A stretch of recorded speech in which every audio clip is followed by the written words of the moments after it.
쌀이 사라졌습니다. 새벽 4시 사람들이 줄을 섰지만 신분증 없으면 빈손이었죠. 한 주부가 규정 때문에 쌀을 못 사고 그 자리에서 무너져 울었습니다. 그 울음이 전 세계 뉴스를 뒤덮었어요. 그런데 바로 옆 나라 한국은 쌀이 산더미처럼 쌓여 있었고 가격은 절반이었습니다.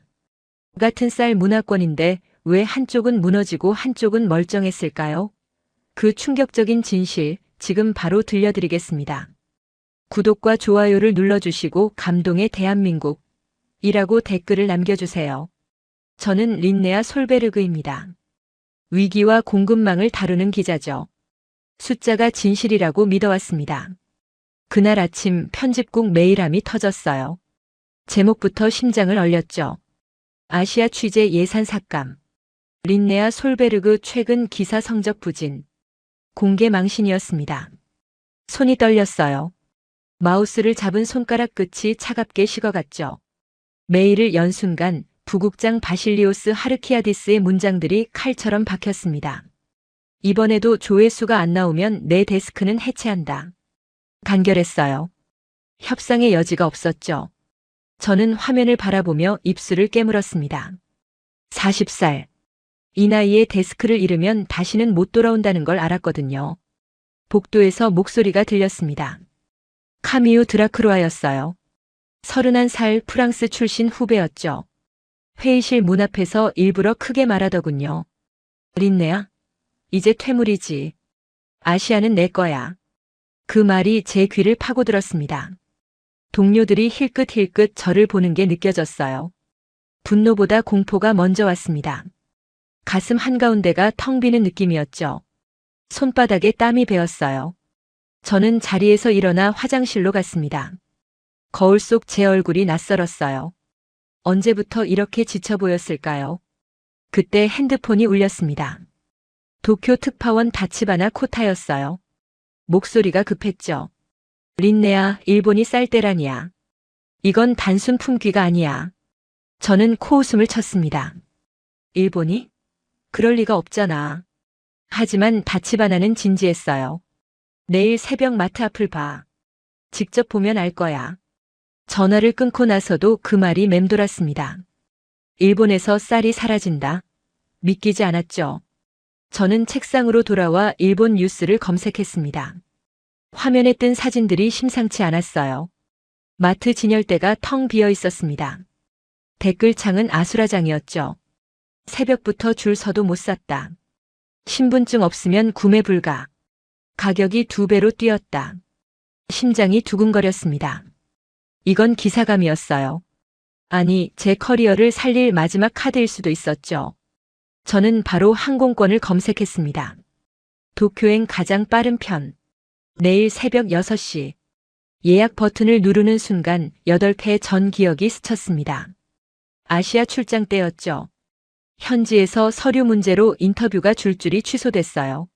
일정이 꼬이고 대형 기사를 놓쳤죠. 그때부터 제 머릿속엔 공식이 박혔습니다. 아시아는 비효율. 그게 전부였어요. 하지만 이번엔 달랐습니다. 선택지가 없었거든요. 저는 가방을 쌌습니다. 노트북, 녹음기, 카메라. 손이 빨라졌어요. 머릿속으로 기사 구성이 그려졌죠. 일본 쌀때란 선진국의 민낯, 공급망 붕괴. 새벽 비행기에 몸을 실었습니다. 좌석에 앉아 창밖을 보는데 가슴이 조였어요. 이번이 마지막 기회다. 실패하면 끝이다. 그 생각이 머리를 짓눌렀습니다. 기내에서 눈을 감았지만 잠이 오지 않았어요. 카미유의 목소리가 계속 들렸죠. 퇴물. 그 단어가 귓가를 맴돌았습니다. 저는 주먹을 쥐었어요. 보여주겠어. 내가 누군지. 도쿄 나리타 공항에 내렸습니다. 아침 7시였어요. 다치바나가 마중 나와 있었죠. 그의 얼굴이 심각했습니다. 준비됐어? 당신 같은 유럽 엘리트가 이걸 견딜 수 있을까? 그 말에 뭔가 걸렸어요. 조롱 같았죠. 저는 대답 대신 고개를 끄덕였습니다. 택시를 타고 시내로 들어갔어요. 창밖 풍경은 평온했습니다. 깨끗한 거리, 질서정연한 출근길. 겉보기엔 아무 문제가 없어 보였죠. 하지만 다치바나는 말했습니다. 곧 보게 될 거야. 표면 아래가 어떤지. 저는 긴장했어요. 손에 쥔 노트가 축축해졌죠. 마트까지 30분. 그 시간이 영원처럼 느껴졌습니다. 차가 골목으로 접어들었어요. 그리고 저는 봤습니다. 마트 앞에 늘어선 줄을. 새벽부터 기다렸을 사람들. 150명은 좋게 넘어 보였죠. 말이 없었어요. 표정이 체념으로 굳어 있었습니다. 저는 차에서 내려 천천히 걸었습니다. 사람들 사이를 지나며 공기가 달랐어요. 무거웠죠. 절박함이 느껴졌습니다. 누군가 한숨을 쉬었어요. 다른 누군가는 핸드폰만 들여다보고 있었죠. 마트 문이 열렸습니다. 사람들이 질서 있게 들어갔어요. 저도 따라 들어갔죠. 쌀 코너로 가는 발걸음이 빨라졌습니다. 그리고 눈앞에 펼쳐진 광경에 숨이 멎었어요. 진열대 절반이 텅 비어 있었습니다. 남은 쌀포대엔 팻말이 붙어 있었죠. 1인 1포대. 신분증 필수. 가격표를 보고 눈을 의심했습니다. 평소보다 2배 가까이 올랐더군요. 직원이 확성기로 외쳤습니다. 신분증 없으시면 구매 불가합니다. 양해 부탁드립니다. 목소리가 기계적이었어요. 이미 수백 번 반복한 말 같았죠. 한 여성이 앞으로 나갔습니다. 사토 마유였어요. 39살쯤 돼 보였죠. 그녀가 쌀포대를 들었습니다. 하지만 직원이 손을 내저었어요. 신분증 확인이 안 되셨습니다. 규정상 판매가 불가능합니다. 마유의 얼굴이 일그러졌습니다. 제발요. 아이가 있어요. 목소리가 떨렸죠. 하지만 직원은 고개를 저었습니다. 죄송합니다. 규정입니다. 마유가 그 자리에 주저앉았습니다. 울음이 터졌어요. 어깨가 들썩이며 흐느꼈죠. 주변 사람들이 외면했습니다. 누구도 다가가지 않았어요. 다들 자기 차례를 기다리기 바빴으니까요. 저는 그 장면을 보며 카메라를 들 수가 없었습니다. 취재거리보다 공포가 먼저 왔거든요. 이건 반 문제가 아니었어요. 사회가 흔들리는 소리였죠. 시스템이 무너지는 현장이었습니다. 메모장을 꺼내 한 문장을 적었습니다. 공급보다 무서운 건 사람들의 믿음이 깨지는 순간.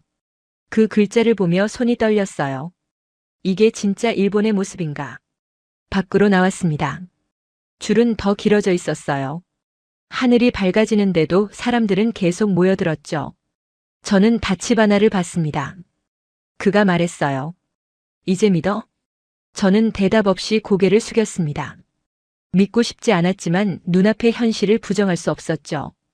일본이 무너지고 있었습니다. 쌀 한 포대 때문에. 다음 날도 저는 마트 앞에 섰습니다. 새벽 4시였어요. 어제보다 줄이 더 길었죠. 200명은 넘어 보였습니다. 어둠 속에서 사람들의 숨소리만 들렸어요. 아무도 말이 없었죠. 저는 줄 맨 뒤에 섰습니다. 앞사람과의 간격을 유지하며 천천히 앞으로 나아갔어요. 1시간이 지나도 문은 열리지 않았죠. 2시간째 다리가 저렸습니다. 하지만 아무도 자리를 뜨지 않았어요. 옆에 선 남자가 한숨을 쉬었습니다. 나흘째예요. 목소리가 지쳐 있었죠. 처음엔 이틀이면 끝날 줄 알았는데 이제 언제 끝날지 모르겠어요. 그의 손에 든 쇼핑백이 낡아 보였습니다. 새벽 6시 드디어 문이 열렸습니다. 사람들이 질서 있게 들어갔어요. 밀치지 않았죠. 서로 눈치를 보며 조심스럽게 움직였습니다. 저도 따라 들어갔어요. 쌀 코너는 어제보다 더 텅 비어 있었습니다. 남은 포대가 20개도 안 돼 보였어요. 사람들이 서둘러 집어들었죠. 계산대로 향하는 발걸음이 빨랐습니다. 한 노부부가 포대 하나를 나눠 들고 있었어요. 할머니가 포대 끝을 붙잡고 할아버지가 반대편을 잡았죠. 둘 다 손이 떨리고 있었습니다. 계산대 직원이 물었어요.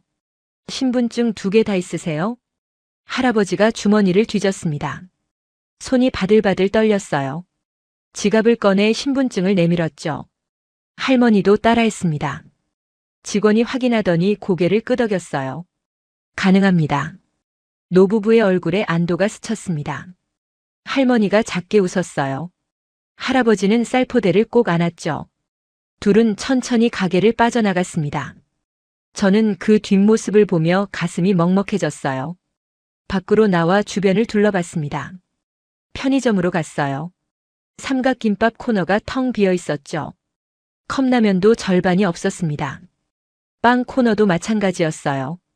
점원에게 물었죠. 언제 들어와요? 점원이 고개를 저었습니다. 모르겠어요. 공급이 안 돼요. 표정이 무기력했죠. 이미 포기한 얼굴이었습니다. 저는 호텔로 돌아왔습니다. 노트북을 켜고 일본 뉴스를 뒤졌어요. 정부 발표가 눈에 띄었죠. 쌀 공급에 문제 없다. 일시적 현상이다. 곧 정상화될 것이다. 하지만 SNS는 달랐습니다. 사진들이 쏟아졌어요. 빈 진열대, 긴 줄 우는 사람들. 댓글은 분노로 가득했죠. 정부는 거짓말쟁이다. 우리를 속이고 있다. 언제까지 기다려야 하나. 저는 화면을 보며 펜을 굴렸습니다. 누군가는 거짓말을 하고 있었어요. 정부와 현장이 완전히 달랐죠. 이 간극이 뭘 의미하는지 알 것 같았습니다. 신뢰의 붕괴였어요. 기자 본능이 꿈틀거렸습니다. 동시에 제 인생 위기가 겹쳤죠. 이 기사를 터뜨려야 했어요. 아니면 전 끝이었습니다. 저는 밤새 자료를 뒤졌어요. 커뮤니티를 샅샅이 읽었죠. 새벽 3시쯤 됐을까요? 한 해시태그가 눈에 들어왔습니다. 한국쌀 투어. 클릭했어요. 게시물들이 쏟아졌죠. 일본에서 못 사니까 한국 가서 산다. 비행기 타고 쌀 사러 간다. 한국은 쌀이 넘친다. 저는 눈을 의심했습니다. 비행기 타고 쌀을 사러 간다고. 말이 돼? 하지만 사진들은 진짜였어요. 인천공항, 서울마트 가득 쌓인 쌀포대. 가격표도 찍혀 있었죠. 일본의 절반 가격이었습니다. 심장이 두근거렸습니다. 이거였어요. 비교 대상이 필요했죠. 일본만 보면 단순 재난 기사예요. 하지만 한국과 비교하면 이건 시스템 대결이 됩니다. 조회수가 터질 소재였어요. 저는 바로 메일을 썼습니다. 바실리오스에게 보냈죠. 제목은 간단했어요. 한국 취재 필요. 본문에 해시태그 캡처를 첨부했습니다. 답장은 1시간 만에 왔어요. 승인. 예산 최소로. 하지만 그 순간 또 다른 메일이 도착했습니다. 카미우였어요. 제목을 보고 이가 갈렸죠. 린네아의 아시아 취재, 과연 성과가 있을까? 본문은 더 악랄했습니다. 편집국 동료들에게 보낸 메일이었어요. 린네아가 일본을 망신주는 기사만 쓰고 있다. 아시아 전문가라더니 편견만 가득하다. 이번 출장은 예산 낭비다. 저는 화면을 보며 주먹을 쥐었습니다. 손톱이 손바닥에 박혔어요. 분노가 치솟았지만 동시에 각오가 섰습니다. 좋아. 그럼 내가 직접 증명하겠어. 한국에 가서 팩트를 들고 오겠어. 너희 입을 다물게 만들겠어. 저는 항공권을 예약했습니다. 서울행. 내일 오전 10시. 가방을 다시 쌌어요. 노트북, 카메라, 녹음기. 손이 빨라졌습니다. 머릿속으로 기사 구조가 그려졌어요. 아침이 밝았습니다. 다치바나에게 연락했죠. 한국 간다고 말했어요. 그가 웃었습니다. 한국? 거기도 비슷할 텐데. 그 말에 뭔가 걸렸어요. 정말 그럴까? 공항으로 가는 택시 안에서 창밖을 봤습니다. 도쿄 거리가 스쳐 지나갔어요. 겉은 평온했지만 속은 무너지고 있었죠. 마트마다 줄이 서 있었습니다. 편의점은 텅 비어 있었어요.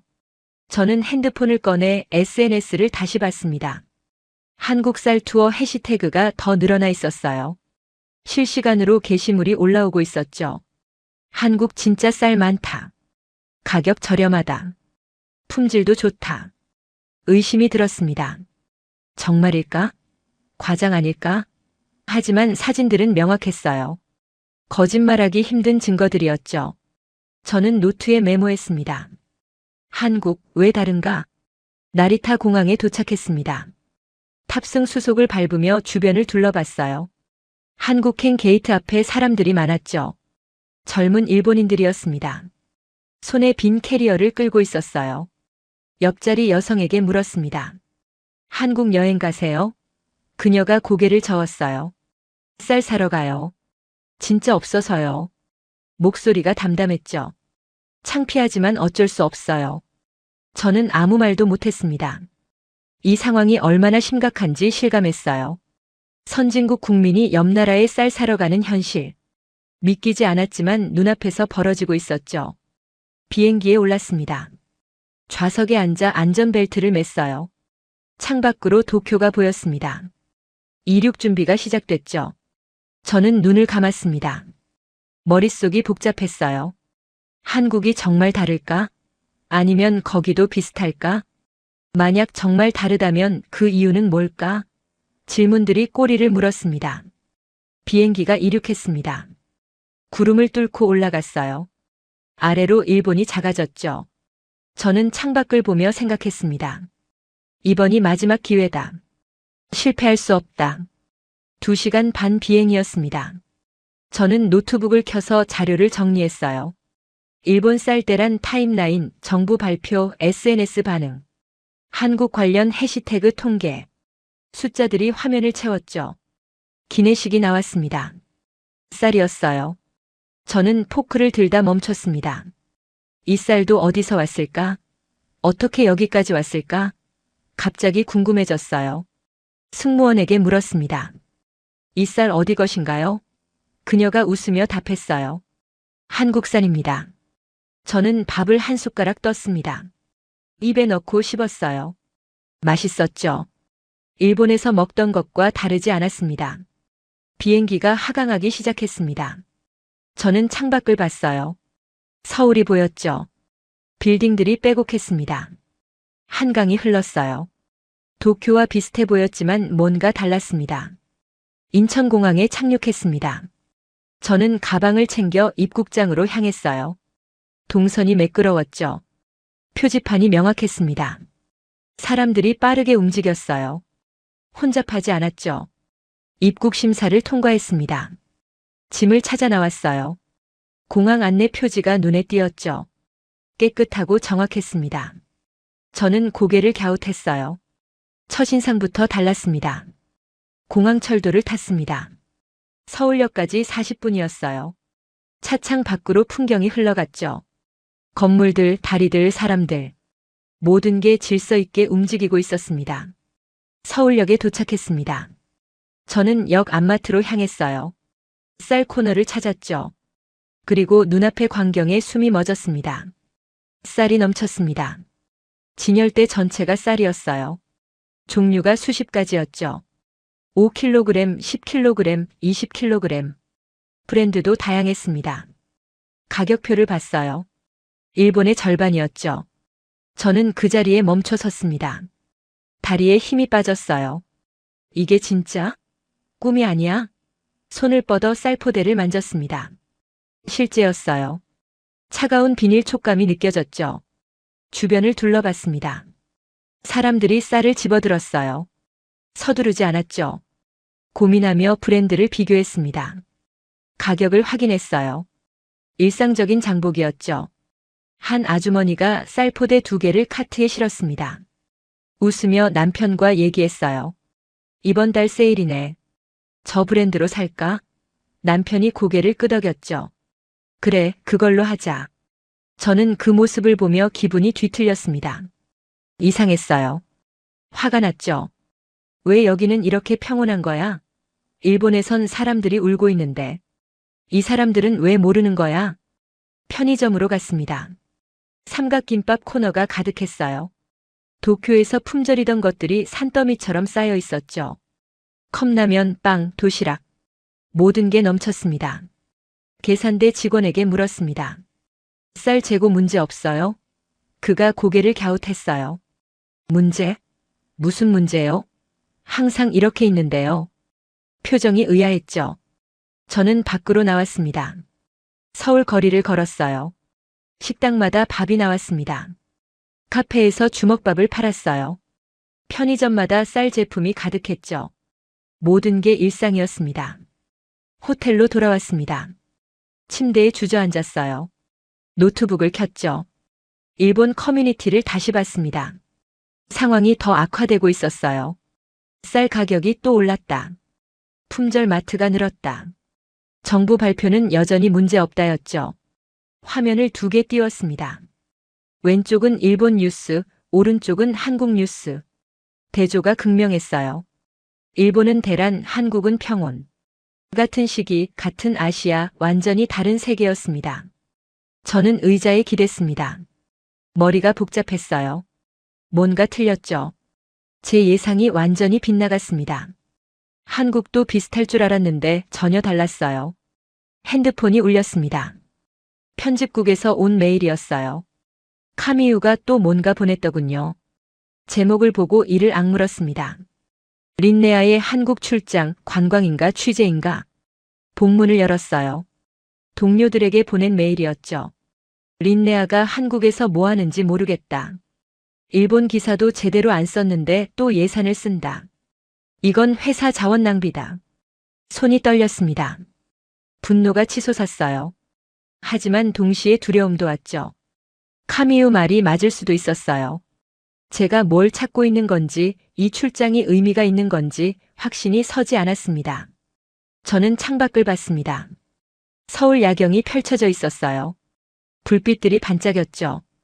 저 도시 어딘가에 답이 있을 거예요. 왜 한국은 다른지, 무엇이 이 차이를 만들었는지. 노트를 펼쳤습니다. 메모를 시작했어요. 일본과 한국의 차이점, 공급, 유통, 가격, 재고. 단어들을 나열했죠. 하지만 연결이 안 됐습니다. 퍼즐 조각이 맞지 않았어요. 새벽까지 자료를 뒤졌습니다. 한국 정부 웹사이트를 찾아봤어요. 쌀 관련 정책들이 나왔죠. 비축제도, 수매제도, 가격 안정화. 용어들이 낯설었습니다. 클릭해서 읽어 내려갔어요. 문서들이 길었죠. 지루했습니다. 하지만 포기할 수 없었어요. 어딘가에 핵심이 있을 거였습니다. 한 문서에서 눈이 멈췄습니다. 양곡관리법. 국가가 쌀을 비축한다. 일정량을 의무적으로 사들인다. 가격이 폭등하거나 폭락하지 않게 조절한다. 문장들이 명확했어요.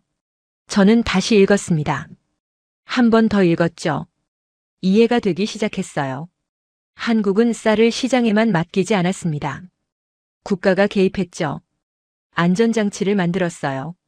일본은 어땠을까요? 검색했습니다. 일본도 비축제도가 있었어요. 하지만 규모가 달랐습니다. 운영 방식도 달랐죠. 민간 주도였습니다. 국가 역할이 제한적이었어요. 숫자를 비교했습니다. 한국 쌀 비축량, 일본 쌀 비축량. 인구 대비로 환산했어요. 한국이 2배 이상 많았습니다. 저는 계산기를 두드렸죠. 숫자가 명확하게 말해줬어요. 심장이 뛰었습니다. 이거였어요. 이게 차이였습니다. 시스템이었죠. 한국은 준비되어 있었어요. 일본은 그렇지 않았고요. 하지만 의심이 남았습니다. 서류상으로만 그런 거 아닐까? 실제로도 작동할까? 저는 현장을 봐야 했어요. 직접 확인해야 했죠. 아침이 밝았습니다. 저는 씻고 옷을 갈아입었어요. 가방을 챙겼죠. 오늘은 농협을 가야 했습니다. 실무자를 만나야 했어요. 택시를 잡았습니다. 기사에게 주소를 알려줬어요. 농협중앙회. 차가 출발했죠. 서울 아침 풍경이 창밖으로 흘러갔습니다. 건물에 도착했습니다. 로비로 들어갔어요. 안내 데스크에서 약속을 말했죠. 윤태겸 씨 만나러 왔다고요. 직원이 전화를 걸었습니다. 잠시만요. 곧 내려오실 거예요. 5분쯤 기다렸을까요? 남자가 나타났습니다. 40대 초반쯤 돼 보였어요. 윤태겸이었죠. 악수를 청했습니다. 반갑습니다. 린네아 솔베르그 씨. 저는 악수를 받으며 그를 봤습니다. 표정이 차분했어요. 말투가 과장되지 않았죠. 일단 사무실로 가시죠. 자료 준비해뒀습니다. 사무실로 향했습니다. 복도를 걷는데 벽에 사진들이 걸려 있었어요. 논, 창고, 농부들. 역사가 느껴졌죠. 이 조직이 얼마나 오래됐는지 알 것 같았습니다. 사무실에 앉았습니다. 윤태겸이 자료를 펼쳤어요. 그래프, 표, 사진들. 준비가 철저했죠. 저는 노트를 꺼냈습니다. 녹음기를 켰어요. 질문을 시작했습니다.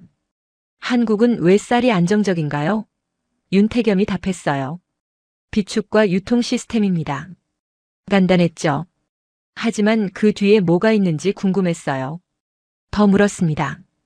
구체적으로 어떻게 작동하나요? 그가 설명하기 시작했어요. 국가가 일정량을 매년 사들입니다. 저장합니다. 가격이 오르면 풀고 내리면 사들이죠. 시소 같은 거예요. 저는 메모했습니다. 손이 빨라졌어요. 질문이 꼬리를 물었죠. 저장시설은? 유통망은? 품질 관리는? 윤태겸은 하나하나 답했습니다. 침착했어요. 확신이 있었죠. 1시간이 지났습니다. 자료가 쌓였어요. 하지만 여전히 의심이 남았습니다. 서류로는 완벽해 보였어요. 현장은 어떨까요? 저는 물었습니다. 실제 시설을 볼 수 있을까요? 윤태겸이 미소 지었어요. 그럴 줄 알았습니다. 이천으로 가시죠. 거기 가면 다 보입니다. 이천으로 가는 차 안이었습니다. 저는 창밖을 보며 과거를 떠올렸어요. 8회 전이었죠. 제가 처음 아시아 출장을 갔을 때였습니다. 베트남이었어요. 대형 인터뷰가 잡혀 있었죠. 현지 장관급 인사였습니다. 저는 들떠 있었어요. 이 기사만 터뜨리면 제 커리어가 한 단계 올라갈 거였거든요. 하지만 도착하자마자 일이 꼬이기 시작했습니다. 서류가 없다는 거예요. 무슨 서류? 취재 허가서. 저는 당황했죠. 본사에서 다 처리했다고 했는데요. 현지 담당자가 고개를 저었습니다. 여기 없어요. 다시 신청해야 해요. 며칠 걸려요. 저는 이를 악물었어요. 며칠? 저 내일 인터뷰인데요. 불가능합니다. 그 말만 돌아왔죠. 저는 호텔로 돌아가 본사에 연락했어요. 분노가 치솟았습니다. 왜 제대로 확인 안 했어요? 담당자는 변명만 늘어놓았죠. 인터뷰는 취소됐습니다. 그것만이 아니었어요. 다음 일정도 꼬였습니다. 통역사가 안 나타났어요. 교통이 막혔죠. 약속 시간을 어겼습니다. 사람들이 화를 냈어요. 일주일 출장이 완전히 망가졌습니다. 저는 빈손으로 돌아왔어요. 편집국에서 질책받았죠. 예산만 날렸다고요. 제 평가가 떨어졌습니다. 그때부터 제 머릿속엔 공식이 박혔어요. 아시아는 비효율. 서류가 안 된다. 약속을 안 지킨다. 시스템이 엉망이다. 그게 전부였습니다. 한국도 비슷하겠지. 그렇게 생각했어요. 같은 아시아니까요. 어차피 거기서 거기겠지. 편견이 굳어졌죠. 저는 아시아를 한 단어로 깎아내렸습니다. 하지만 지금은 달랐습니다. 제 커리어를 구할 마지막 카드였어요. 실패할 수 없었죠. 그래서 한국에 왔습니다. 반신반의하면서도요. 차가 고속도로를 달렸습니다. 양옆으로 논이 펼쳐졌어요. 초록빛이 눈부셨죠. 저는 창밖을 보며 생각했습니다. 정말 여기가 다를까? 아니면 제 편견이 맞을까? 윤태겸이 말했습니다. 곧 도착합니다. 저는 고개를 끄덕였어요. 가방에서 카메라를 꺼냈죠. 준비했습니다. 어떤 모습이든 담아야 했어요. 핸드폰을 확인했습니다. 일본 커뮤니티 알림이 쌓여 있었어요. 클릭했죠. 한국 가면 된다는 글이 폭증하고 있었습니다. 진짜 쌀 많다. 가격 싸다. 품질 좋다. 댓글들을 읽었어요. 내일 비행기 탄다. 나도 다음 주 간다. 친구가 다녀왔는데 진짜래. 믿기지 않았지만 현실이었죠. 일본 사람들이 한국으로 쌀 사러 가고 있었습니다.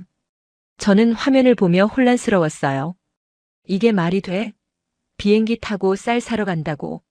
운송비를 생각하면 손해 아닌가? 하지만 사진들은 진짜였습니다. 인천공항에서 쌀 포대 든 일본인들. 차가 이천에 들어섰습니다. 건물들이 보였어요. 농협 표지판이 눈에 띄었죠.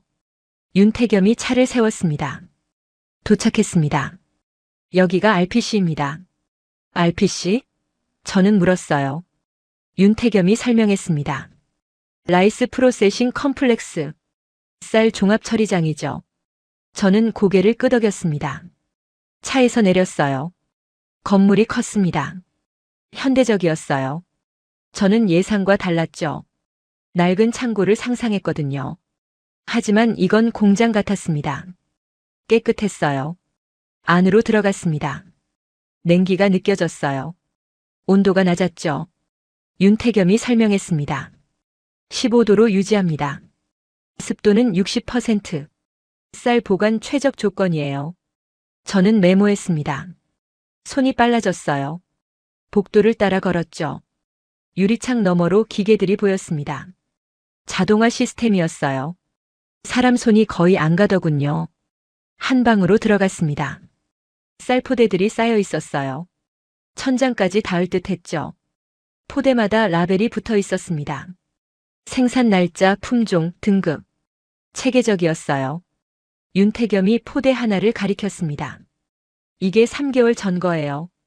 신선도 유지됩니다. 저는 놀랐어요. 3개월? 그렇게 오래 보관해도 괜찮아요? 온습도 관리가 되니까요. 그가 답했죠. 벌레도 안 생기고 곰팡이도 없어요. 품질이 유지됩니다. 저는 포대를 만졌어요. 차가웠죠. 관리가 철저했습니다. 다른 방으로 이동했습니다. 검사실이었어요. 쌀 샘플들이 놓여 있었죠. 현미경, 측정기, 분석 장비. 전문적이었습니다. 직원이 설명했습니다. 매일 검사합니다. 수분, 단백질, 식미. 기준 안 맞으면 출하 안 해요. 저는 메모를 멈추고 글을 봤어요. 매일요? 네, 매일이요. 저는 감탄했습니다. 이 정도일 줄 몰랐어요. 서류로 본 것과 현장이 일치했죠. 아니, 현장이 더 철저했습니다. 옥상으로 올라갔습니다. 전망이 펼쳐졌어요. 논이 끝없이 이어졌죠. 초록 물결이 바람에 흔들렸습니다. 저는 그 광경을 보며 숨을 들이켰어요. 윤태겸이 말했습니다. 저기 다 계약 농가예요. 우리가 수매합니다. 농부들 안정적으로 농사 지을 수 있게요. 저는 고개를 돌려 그를 봤어요. 얼마나 많아요? 2천만 해도 수백 곳. 전국으로 치면 수만 곳이죠. 그가 답했습니다. 저는 다시 논을 봤어요. 수만 곳. 숫자가 실감 나지 않았습니다. 한 농부가 논에서 일하고 있었습니다. 윤태겸이 손짓했어요. 저분 만나보시죠. 차로 이동했습니다. 논둑 옆에 차를 세웠어요. 농부가 다가왔습니다. 60대 초반쯤 돼 보였어요. 얼굴이 그을렸죠. 손이 거칠었습니다. 윤태겸이 소개했습니다. 한도윤 씨 3대째 여기서 농사 지으세요. 한도윤이 악수를 청했습니다. 저는 받았어요. 악수가 단단했죠. 이분 손에서 힘이 느껴졌습니다. 평생 논을 지킨 손이었어요. 질문을 시작했습니다. 농사가 어렵지 않으세요? 한도윤이 웃었어요. 쉽진 않죠. 하지만 버틸 수 있어요. 저는 그 말에 주목했습니다. 버틸 수 있다고요? 네. 수매가 있으니까요. 한도윤이 답했습니다. 농협에서 사줘요. 가격도 보장돼요. 그러니까 안심하고 짓죠. 목소리에 확신이 있었습니다. 저는 메모했습니다. 수매, 가격 보장, 안심. 단어들을 적었어요. 한도윤이 계속 말했습니다. 예전엔 쌀값이 폭락하면 망했어요. 지금은 그런 일 없어요. 왜요? 저는 물었습니다. 국가가 받쳐주니까요. 한도윤이 논을 가리켰어요. 여기 쌀이 전부 비축으로 갈 수도 있어요. 필요하면요. 저는 논을 봤습니다. 벼가 바람에 흔들렸어요. 이 벼 하나하나가 시스템 안에 있었습니다. 농부와 국가가 연결돼 있었죠. 생산과 비축이 맞물려 있었어요. 한도윤이 말했습니다. 제 아버지 때만 해도 힘들었어요. 쌀값이 들쭉날쭉했죠. 지금은 나아요. 예측 가능해요. 저는 그 말을 곱씹었습니다. 예측 가능. 그게 핵심이었어요. 일본은 예측 불가능했습니다. 갑자기 쌀이 사라졌죠. 한국은 달랐어요. 시스템이 예측을 가능하게 만들었습니다. 저는 한도윤에게 감사 인사를 했습니다. 차로 돌아왔어요. 윤태겸이 물었습니다. 어때요? 저는 한참을 말이 없었습니다. 그리고 답했습니다. 놀랍네요. 생각보다 훨씬 체계적이에요. 윤태겸이 미소 지었어요. 홍보가 아니죠. 이게 현실입니다. 저는 창밖을 봤습니다. 논이 흘러갔어요. 마음이 복잡했죠. 제 편견이 틀렸습니다. 한국은 비효율이 아니었어요. 오히려 정반대였죠. 8해 전 베트남에서의 악몽이 떠올랐습니다. 서류 때문에 망한 취재. 그때 저는 아시아 전체를 한 단어로 묶었어요. 하지만 한국은 달랐습니다. 절차가 사람을 살리는 방식으로 설계돼 있었죠. 저는 노트를 펼쳤습니다. 메모를 다시 읽었어요. 비축, 수매, 가격 보장, 온습도 관리, 품질 검사. 단어들이 연결됐습니다. 하나의 시스템이 보였어요. 서울로 돌아가는 차 안이었습니다. 저는 핸드폰을 꺼냈어요. 편집국 메일을 확인했죠. 카미유가 또 뭔가 보냈더군요. 이번엔 제목이 달랐습니다. 린네아, 아직도 기사 안 써? 분노가 치솟았습니다. 하지만 이번엔 달랐어요. 확신이 있었거든요. 저는 답장을 쓰지 않았습니다. 대신 노트북을 켰죠. 기사를 쓰기 시작했습니다. 호텔방에 앉아 노트북을 켰습니다. 화면이 밝아졌어요. 커서가 깜빡였죠. 저는 손가락을 키보드 위에 올렸습니다. 하지만 타이핑이 시작되지 않았어요. 머릿속이 복잡했습니다. 너무 많은 걸 봤거든요. 도쿄의 새벽줄, 서울에 넘치는 쌀, 이천의 시스템. 모든 게 뒤섞였죠. 어디서부터 시작해야 할까요? 창밖을 봤습니다. 서울 야경이 반짝였어요. 저 도시 어딘가에서 사람들이 저녁을 먹고 있겠죠. 쌀밥을. 당연하게. 의심 없이. 일본에선 쌀 한 포대가 전쟁이었습니다. 서울에선 쌀이 공기처럼 흔했어요. 이 대조를 어떻게 글로 옮길까요? 독자들이 믿을까요? 저는 일어나 냉장고를 열었습니다. 물을 꺼내 마셨어요. 차가운 물이 목을 타고 내려갔죠. 다시 자리에 앉았습니다. 노트를 펼쳤어요. 메모들을 읽었습니다. 사토 마유가 운 장면, 한도윤의 확신찬 목소리, 윤태겸의 침착한 설명. 문장들이 눈에 들어왔죠. 하나하나가 퍼즐 조각이었습니다. 그때 핸드폰이 울렸습니다. SNS 알림이었어요. 카미유가 뭔가 올렸더군요. 클릭했죠. 사진이 떴습니다. 편집국 회의실이었어요. 카미유가 프레젠테이션하고 있었죠. 캡션을 읽었습니다. 새로운 아시아 전략 발표. 미래는 젊은 시각으로. 저를 겨냥한 글이었어요. 댓글들이 달렸죠. 멋지다, 기대된다, 새바람이 필요했다. 손이 떨렸습니다. 분노가 아니었어요. 슬픔이었죠. 제가 밀려나고 있었습니다. 현실이 눈앞에 펼쳐졌어요. 이 기사를 못 쓰면 끝이다. 저는 핸드폰을 던졌습니다. 침대 위로 날아갔어요. 심호흡했죠. 진정하라고 스스로에게 말했습니다. 집중해. 지금 할 일에만. 노트북으로 돌아왔습니다. 커서를 봤어요. 깜빡이고 있었죠. 저는 타이핑을 시작했습니다.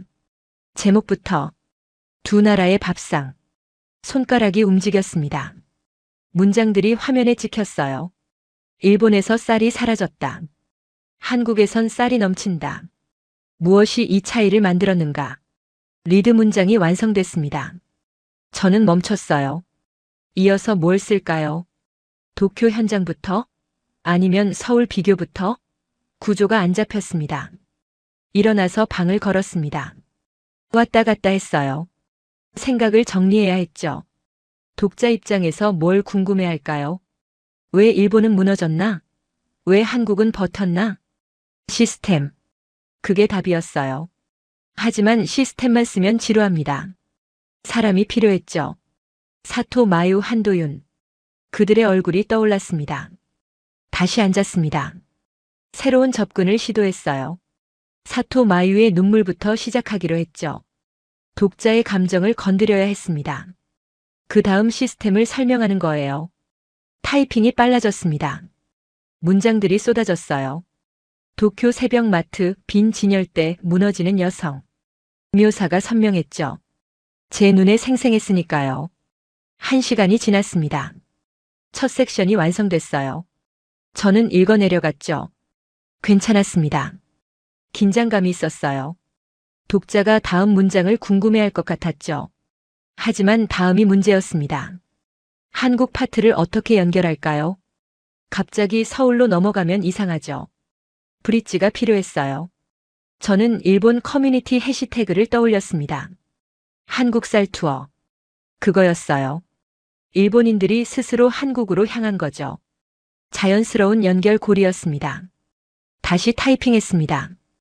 일본 SNS에서 한국 얘기가 퍼졌다. 사람들이 비행기를 탔다. 쌀을 사러. 문장들이 매끄럽게 이어졌어요. 그리고 서울 장면으로 넘어갔습니다. 넘치는 쌀, 평온한 사람들, 일상적인 장보기. 대조가 극명했죠. 저는 그걸 강조했습니다. 같은 시기, 다른 세계. 밤이 깊었습니다. 시계를 봤어요. 새벽 2시였죠. 하지만 멈출 수 없었습니다. 흐름이 잡혔거든요. 손가락이 쉬지 않고 움직였어요. 2000 파트를 썼습니다. RPC, 온습도 관리, 한도윤의 인터뷰. 디테일을 살렸어요. 독자가 현장에 있는 것처럼 느끼게 하고 싶었죠. 윤태겸의 말을 인용했습니다. 비축과 유통이 시소처럼 작동한다. 가격이 오르면 풀고 내리면 사들인다. 명확한 설명이었어요. 독자가 이해할 수 있었죠. 새벽 4시가 됐습니다. 초고가 완성됐어요. 저는 뒤로 기댔습니다. 허리가 아팠죠. 눈이 뻑뻑했어요. 하지만 만족스러웠습니다. 처음부터 다시 읽었습니다. 천천히 한 문장씩 고칠 곳을 표시했어요. 어색한 연결, 불필요한 수식어, 약한 동사. 빨간 줄이 그어졌죠. 수정을 시작했습니다. 문장을 다듬었어요. 단어를 바꿨죠. 리듬을 조절했습니다. 1시간 더 걸렸어요. 완성본을 봤습니다. 6000단어. 제법 길었죠. 하지만 지루하지 않았습니다. 긴장감이 유지됐어요. 메시지가 명확했죠. 제목을 다시 봤습니다. 두 나라의 밥상. 고민했어요. 이게 최선일까? 더 강한 제목은 없을까? 몇 가지를 적어봤습니다. 쌀 전쟁의 승자와 패자. 아니, 너무 선정적이에요. 시스템이 만든 운명. 딱딱하죠. 밥상에 숨겨진 국가 철학. 길어요. 고민 끝에 결정했습니다. 두 나라의 밥상, 두 개의 국가 철학. 이거였어요. 간결하면서도 핵심을 담았죠. 파일을 저장했습니다. 백업도 했어요. 클라우드에 올렸죠. 안전하게 보관됐습니다. 이제 편집국에 보낼 차례였어요. 하지만 잠깐 망설였습니다. 정말 괜찮은 걸까요? 빠뜨린 게 없을까? 다시 한 번만 더 읽어볼까? 아니, 그만. 저는 스스로를 제지했습니다. 완벽한 기사는 없어요. 계속 고치다간 영원히 못 보내죠. 지금이 최선입니다. 메일 창을 열었습니다. 바실리오스 주소를 입력했어요. 제목을 적었죠. 일본 한국 쌀때란 비교 기사. 본문에 간단한 설명을 붙였습니다. 첨부 파일을 걸었습니다. 기사 파일, 사진들, 인터뷰 녹음. 모두 정리해서 올렸어요. 전송 버튼 위에 커서를 올렸죠. 심호흡했습니다.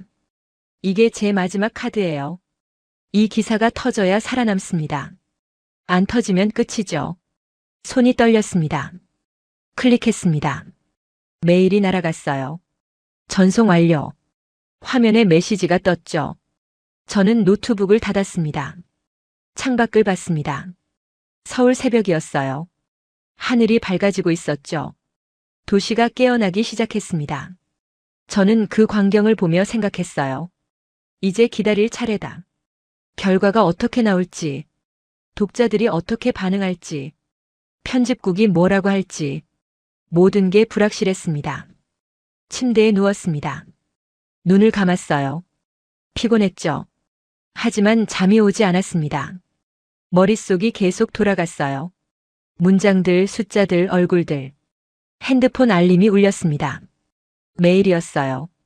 바실리오스였죠. 새벽 5시에 답장이 왔습니다. 간단했어요.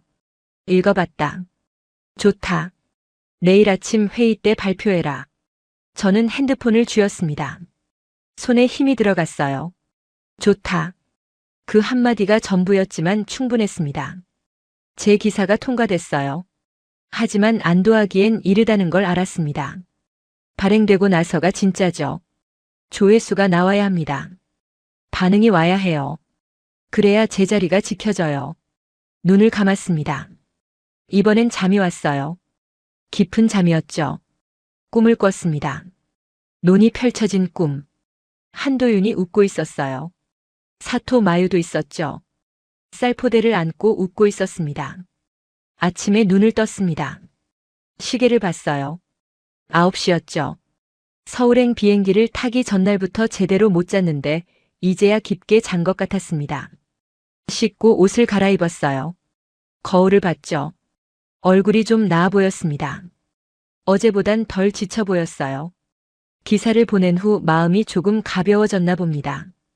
호텔 식당으로 내려갔습니다. 조식을 먹으려고요. 뷔페 테이블에 음식이 가득했어요. 쌀밥, 국, 반찬들. 저는 밥을 퍼담았죠. 자리에 앉아 한 숟가락 떴습니다. 입에 넣었어요. 씹었죠. 맛있었습니다. 일본에서 먹던 것과 다르지 않았어요. 하지만 의미가 달랐습니다. 이 밥 한 그릇 뒤에 시스템이 있었어요. 농부, 수매, 비축, 유통. 모든 게 맞물려 돌아가고 있었죠. 저는 밥을 보며 그 구조를 떠올렸습니다.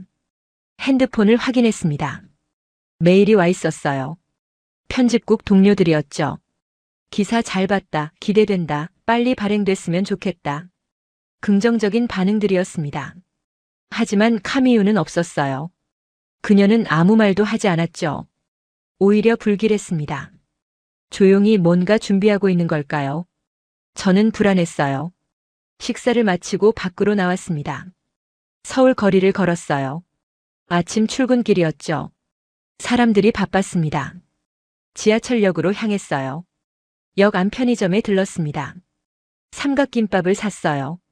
계산하며 점원에게 물었죠. 쌀 재고 항상 이렇게 충분해요? 점원이 고개를 끄덕였습니다. 네, 모자란 적 없어요. 당연하다는 듯 답하더군요. 저는 김밥을 들고 나왔습니다. 이 당연함이 시스템의 결과라는 걸 이젠 알았어요. 우연이 아니었죠. 윤태겸에게 연락했습니다. 추가 질문이 있다고 했어요.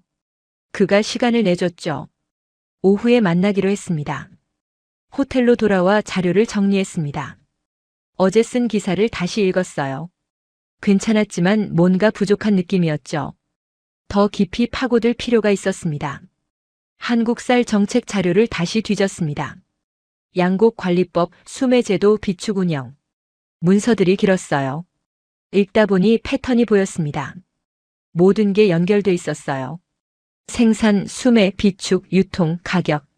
하나가 무너지면 전체가 흔들리는 구조였죠. 반대로 하나가 튼튼하면 전체가 안정됐습니다. 일본은 어땠을까요? 다시 검색했습니다. 일본도 제도가 있었어요. 하지만 운영이 달랐죠. 민간주도 시장 중심. 국가 개입이 제한적이었습니다. 숫자를 비교했습니다.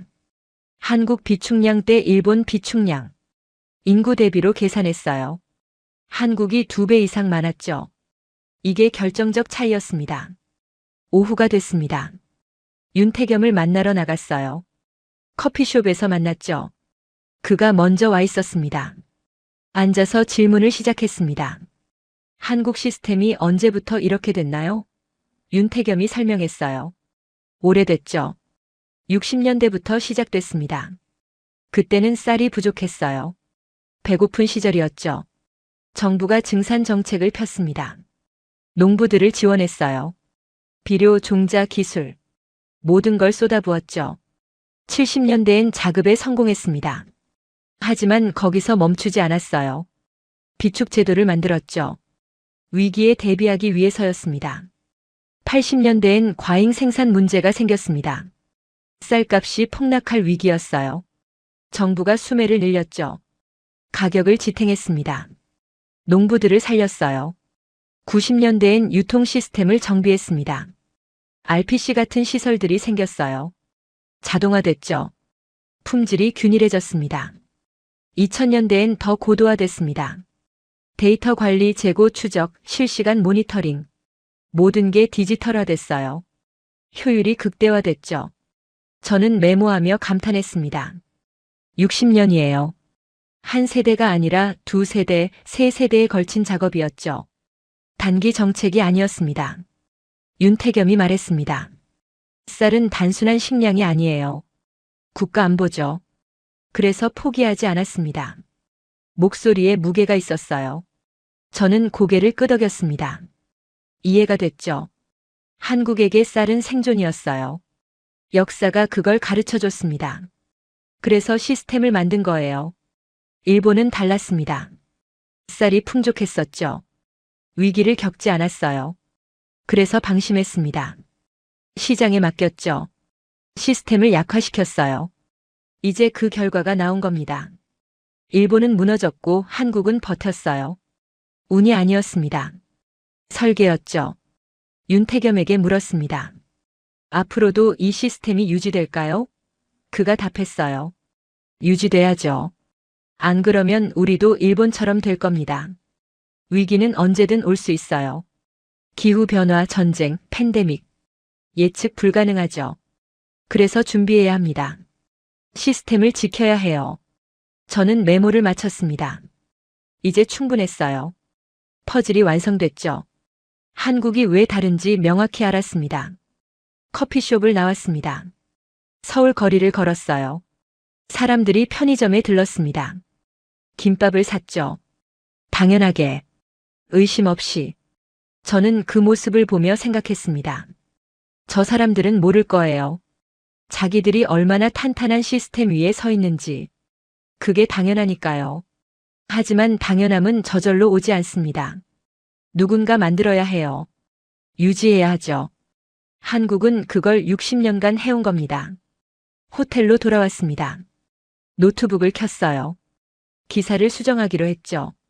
윤태겸 인터뷰를 추가해야 했습니다. 역사적 맥락도 넣어야 했어요. 타이핑을 시작했습니다. 문장들이 흘러나왔어요. 60년의 준비, 세 세대의 노력, 위기에서 배운 교훈. 스토리가 풍성해졌습니다. 밤이 됐습니다. 수정본을 완성했어요. 다시 읽어봤죠. 이전보다 훨씬 나았습니다. 깊이가 생겼어요. 설득력이 강해졌죠. 바실리오스에게 업데이트를 보냈습니다. 수정본 첨부했어요. 답장이 빨리 왔죠. 더 좋다. 이대로 가자. 저는 만족했습니다. 기사가 완성됐어요. 이제 발행만 남았죠. 조회수가 얼마나 나올까요? 독자들이 어떻게 반응할까요? 불안했지만 기대도 됐습니다. 이 기사는 제 커리어를 살릴 거예요. 아니면 끝장낼 거고요. 양극단이었죠. 침대에 누웠습니다. 천장을 봤어요. 내일이면 기사가 나갑니다. 그리고 모든 게 결정되죠. 저는 눈을 감았습니다. 다음 날 아침 기사가 발행됐습니다. 저는 핸드폰으로 확인했어요. 메인 페이지에 떴죠. 제목이 크게 박혔습니다. 두 나라의 밥상, 두 개의 국가 철학. 심장이 뛰었습니다. 이제 시작이에요. 독자들이 읽기 시작할 겁니다. 공유하겠죠. 댓글을 달 거예요. 조회수가 올라갈 겁니다. 1시간마다 확인했습니다. 조회수가 1000단위로 올랐어요. 댓글이 쌓였죠. 대부분 긍정적이었습니다. 충격적이다, 몰랐다, 한국이 대단하다. 하지만 비판도 있었습니다.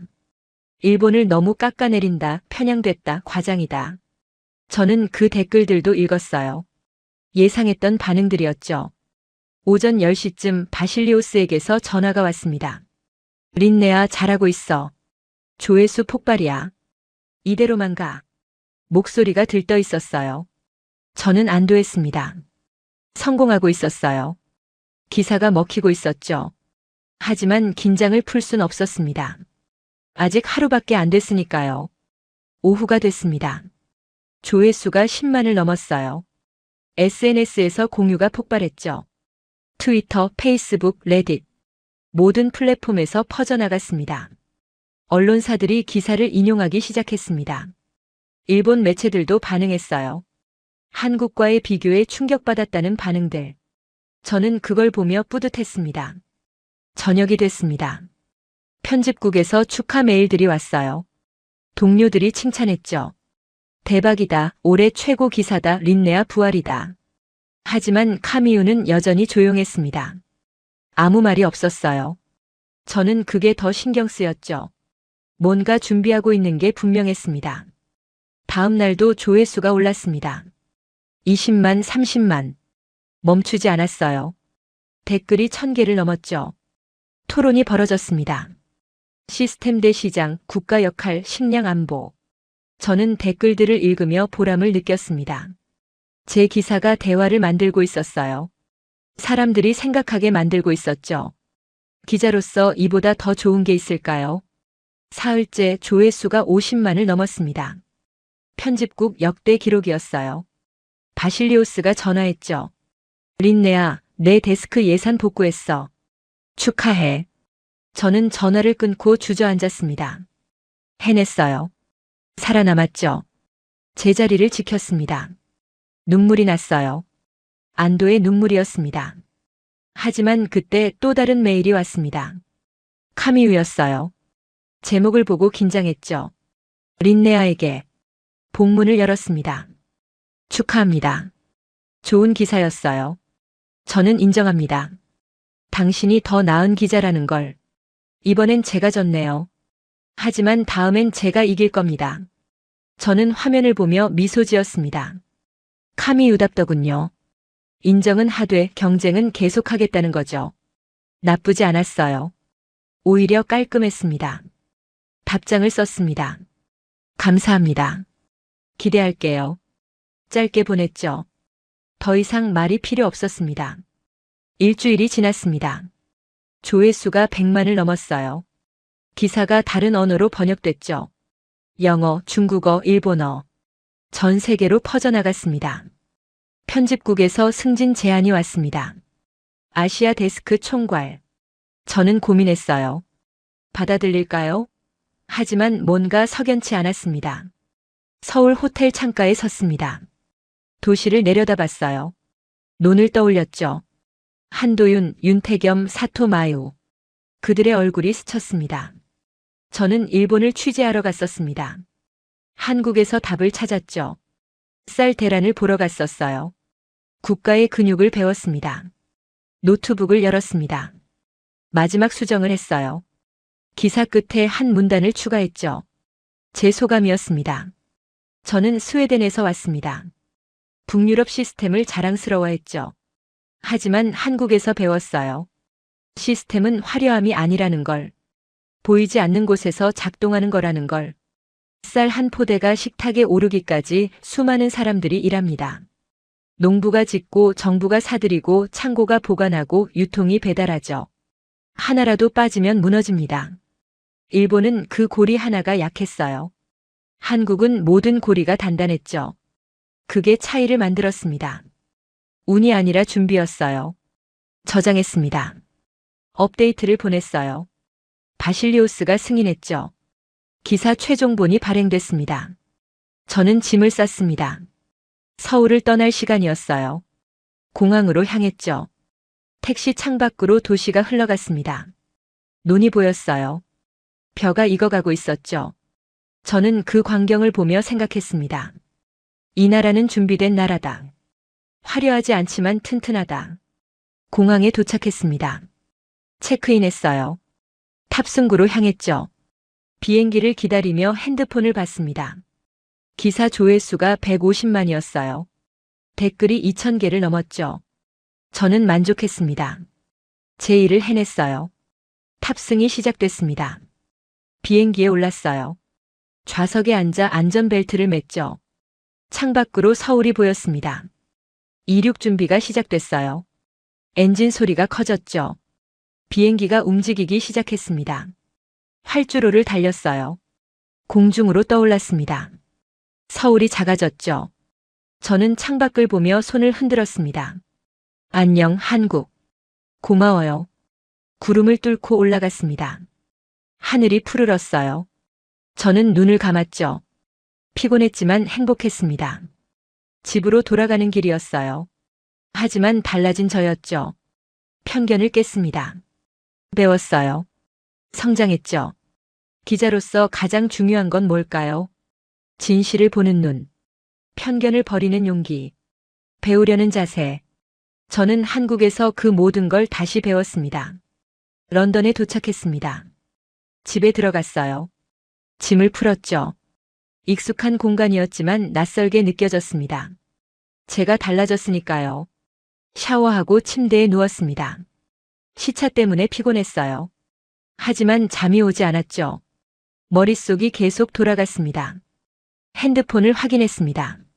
메일이 수십 통 와 있었어요. 축하 메시지들이었죠. 동료들, 선배들, 심지어 경쟁사 기자들까지. 한 메일이 눈에 띄었습니다. 바실리오스였어요. 클릭했죠. 본문을 읽었습니다. 린네아, 내일 오전 회의에 참석해. 중요한 발표가 있어. 궁금했습니다. 무슨 발표일까요? 하지만 피곤해서 더 생각하지 못했어요. 눈을 감았죠. 이번엔 잠이 왔습니다. 다음 날 아침 편집국으로 출근했습니다. 동료들이 박수쳤어요. 저를 보고 환호했죠. 얼굴이 화끈거렸습니다. 부끄러웠지만 기분은 좋았어요. 회의실로 들어갔습니다. 바실리오스가 서 있었어요. 카미우도 있었죠. 표정이 굳어 있었습니다. 회의가 시작됐습니다. 바실리오스가 말했어요. 린네아 솔베르그의 기사가 대성공을 거뒀습니다. 150만 조회수, 4,000개 댓글, 전 세계 번역. 동료들이 박수쳤습니다. 저는 고개를 숙였어요. 감사했죠. 바실리오스가 계속 말했습니다. 그래서 결정했습니다. 린네아의 데스크 예산을 복구합니다. 환호가 터졌습니다. 저는 미소 지었어요. 살아남았구나. 제자리가 지켜졌구나. 안도했죠.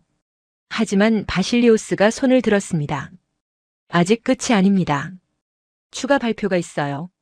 린네아를 아시아 총괄 데스크로 승진시킵니다. 순간 숨이 멎었습니다. 총괄? 저를요? 믿기지 않았어요. 동료들이 더 크게 박수쳤죠. 카미우의 얼굴을 봤습니다. 굳어 있었어요. 입술을 깨물고 있었죠. 저는 복잡한 감정이 들었습니다. 승리의 기쁨과 동시에 미안함도 있었어요. 회의가 끝났습니다. 동료들이 축하했어요. 악수를 나눴죠. 카미우는 먼저 나갔습니다. 저를 보지 않고요. 저는 자리로 돌아왔습니다. 책상에 앉았어요. 컴퓨터를 켰죠. 메일함을 열었습니다. 승진 관련 서류가 와 있었어요. 읽어봤죠. 책임, 권한, 보수. 모든 게 올라갔습니다. 꿈 같았어요. 하지만 뭔가 허전했습니다. 이게 전부일까요? 승진하고 예산받고 인정받고. 그게 제가 원했던 건가요? 창밖을 봤습니다. 런던 하늘이 흐렸어요. 빗방울이 떨어지기 시작했죠.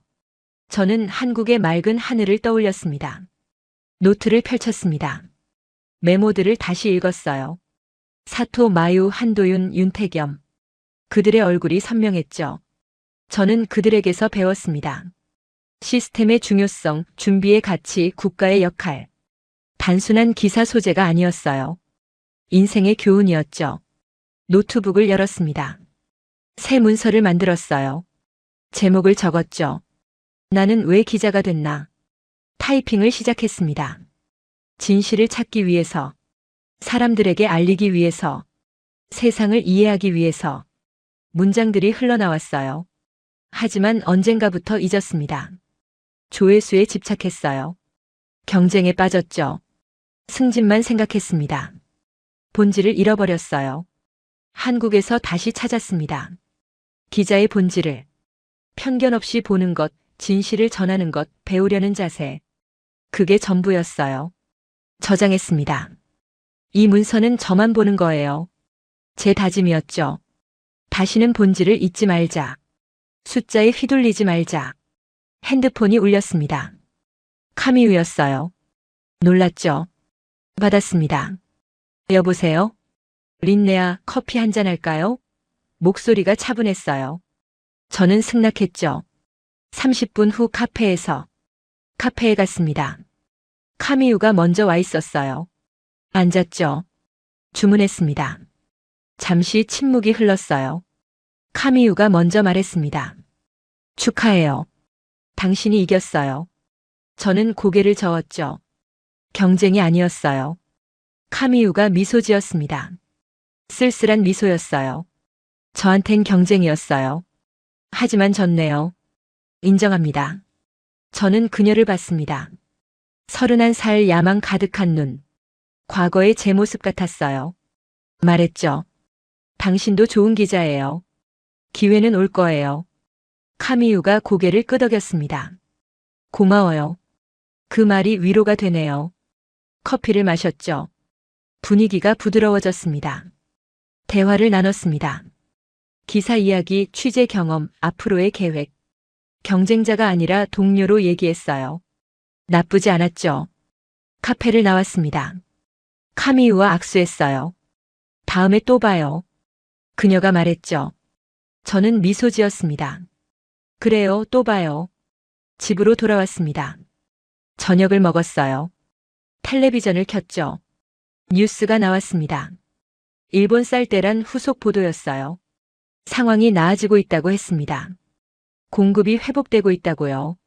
하지만 완전히 정상화되려면 시간이 걸린다고 했죠. 저는 화면을 보며 생각했습니다. 일본도 배웠을 거예요. 이번 위기에서 시스템의 중요성을, 준비의 필요성을. 핸드폰을 꺼냈습니다. 윤태겸에게 메시지를 보냈어요. 감사했습니다. 많이 배웠어요. 간단하게 적었죠. 답장이 왔습니다. 천만에요. 또 오세요. 저는 미소 지었습니다. 언젠가 다시 가겠죠. 한국에. 침대에 누웠습니다. 천장을 봤어요. 지난 2주일을 떠올렸죠. 도쿄의 줄, 서울의 풍요, 이천의 시스템. 제 인생이 바뀌었습니다. 커리어가 살아났어요. 하지만 그보다 중요한 게 있었죠. 제가 성장했다는 것. 편견을 깼습니다. 배웠어요. 겸손해졌죠. 기자로서, 인간으로서 한 단계 올라섰습니다. 눈을 감았습니다. 내일부터 새로운 시작이에요. 아시아 총괄로서 더 좋은 기사를 쓸 겁니다. 더 진실에 가까운 기사를요. 잠이 왔습니다. 깊은 잠이었어요. 꿈을 꿨죠. 논이 펼쳐진 꿈. 벼가 바람에 흔들렸습니다. 한도윤이 웃고 있었어요. 꿈속에서 저도 웃었습니다. 행복했어요. 평화로웠죠. 이제 제 자리를 찾은 것 같았습니다. 아침이 밝았습니다. 눈을 떴어요. 상쾌했죠. 일어나 씻었습니다. 옷을 갈아입었어요. 거울을 봤습니다. 제 얼굴이 달라 보였어요. 더 자신감 있었죠. 더 편안했습니다. 웃었어요. 출근 준비를 했습니다. 가방을 챙겼어요. 문을 열고 나갔죠. 새로운 하루가 시작됐습니다. 편집국으로 향했습니다. 지하철을 탔어요. 사람들이 출근하고 있었죠. 저도 그중 하나였습니다. 하지만 달랐습니다. 제겐 이제 목표가 명확했어요. 좋은 기사를 쓰는 것, 진실을 전하는 것, 배우는 것, 승진, 예산, 인정. 그것들도 중요하죠. 하지만 본질은 아니에요. 본질은 저널리즘입니다. 진실을 향한 여정이죠. 편집국에 도착했습니다. 제자리에 앉았어요. 컴퓨터를 켰죠. 메일함을 열었습니다. 새로운 제안들이 와 있었어요. 인터뷰 요청, 강연 제의 협업 문의. 저는 하나하나 읽었습니다. 어떤 것을 선택할까요? 고민했어요. 하지만 기준은 명확했죠. 진실에 가까운가? 배울 게 있는가? 사람들에게 도움이 되는가? 그 기준으로 골랐습니다. 몇 개를 승낙했어요. 나머지는 정중히 거절했죠. 점심시간이 됐습니다. 식당으로 갔어요. 밥을 먹었죠. 한 숟가락 뜨며 생각했습니다. 이 밥도 누군가의 노력이겠지. 농부가 지었을 거예요. 유통이 배달했겠죠. 시스템이 작동했을 겁니다. 당연한 게 당연하지 않다는 걸 이젠 알아요. 오후에 회의가 있었습니다. 아시아 담당팀 전체 회의였어요. 제가 이끌어야 했죠. 회의실에 들어갔습니다. 팀원들이 앉아 있었어요. 저는 앞에 섰죠. 심호흡했습니다. 말을 시작했습니다. 안녕하세요. 린네아입니다. 앞으로 잘 부탁드려요. 팀원들이 박수쳤어요. 계속 말했습니다. 우리 목표는 명확해요. 좋은 기사를 쓰는 것, 진실을 전하는 것, 편견 없이 보는 것. 간단하죠. 팀원들이 고개를 끄덕였습니다. 저는 미소 지었어요. 함께 잘해봅시다. 회의를 시작했죠. 하루가 지나갔습니다. 퇴근 시간이 됐어요. 짐을 챙겼죠. 집으로 향했습니다. 지하철을 타고 창밖을 봤습니다. 런던 풍경이 흘러갔어요. 익숙하지만 새롭게 보였죠. 집에 도착했습니다.